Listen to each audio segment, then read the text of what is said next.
एक शांत कक्षा में, जहां धूल मानो बीते हुए सदियों की तरह हवा में तैर रही थी, एक विद्यार्थी ने अपने शिक्षक की ओर देखा। उसके सामने रखी इतिहास की पुस्तकें असामान्य रूप से भारी प्रतीत हो रही थी, जैसे उनमें केवल शब्द नहीं, समय का भार भी समाया हो। पुस्तकों के पन्नों में बार बार पराजयों के दृश्य उभरते थे। झुके हुए साम्राज्य, टूटे हुए संधि संबंध, खुले मैदानों में हारते हुए शासक। इतिहास के ये अध्याय विजय से अधिक पतन का वर्णन करते थे। धूप से तपते रणक्षेत्र, नीचे गिरते ध्वज और मौन क्षितिज, सब कुछ हार की कथा कहता प्रतीत होता था। शिक्षक, जो स्मृतियों और मौन अर्थों के संरक्षक थे, शब्दों में उत्तर नहीं देते। उनके शांत चेहरे पर एक ठहराव था, ऐसा ठहराव जो किसी भी लिखित इतिहास से अधिक पुराना महसूस होता था। उसी मौन में एक अनकहा विचार जन्म लेता था। इतिहास परिणामों को दर्ज करता है, पर सहनशीलता को नहीं। वो भूमि की जीत को मापता है, पर आत्मा की निरंतरता को नहीं। विद्यार्थी पन्ने पलटता रहा। तिथियां उन क्षणों को चिन्हित करती रहीं जब सेनाएं मानो वर्षा में घुलती रेत की तरह विलीन हो गई।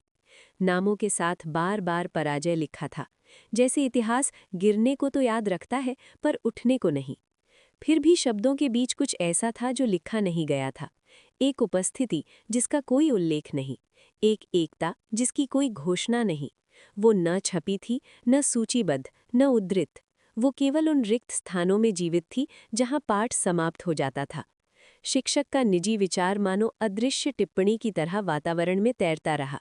पराजय एक दृश्य घटना थी, पर जो स्थायी था वो अदृश्य था। एक अटूट धागा जो सदियों के परिवर्तन के नीचे बहता रहा। सिंहासन गिरते रहे, पर पहचान की निरंतरता विखंडित नहीं हुई। विद्यार्थी के भीतर जिज्ञासा गहराती गई। यदि इतिहास हर पतन को संजोता है, तो सभ्यता स्वयं क्यों नहीं मिट गई? हार की कथा के साथ जीवित रहने का अनुभव क्यों बना रहा? अंतिम पृष्ठ बंद हो गया, पर प्रश्न जीवित रहा। वो अनुत्तरित जिज्ञासा की तरह ठहरा रहा, जैसे कोई कहानी जो लिखे गए शब्दों से नहीं, बल्कि जो कभी लुप्त नहीं हुआ, उससे समझी जानी चाहती हो। और उस शांत स्थायित्व में पराजयों के इतिहास से परे एक अनकही एकता बनी रही। अगर आपको ये वीडियो पसंद आया हो तो लाइक करें, मेरे चैनल को सब्सक्राइब करें और कृपया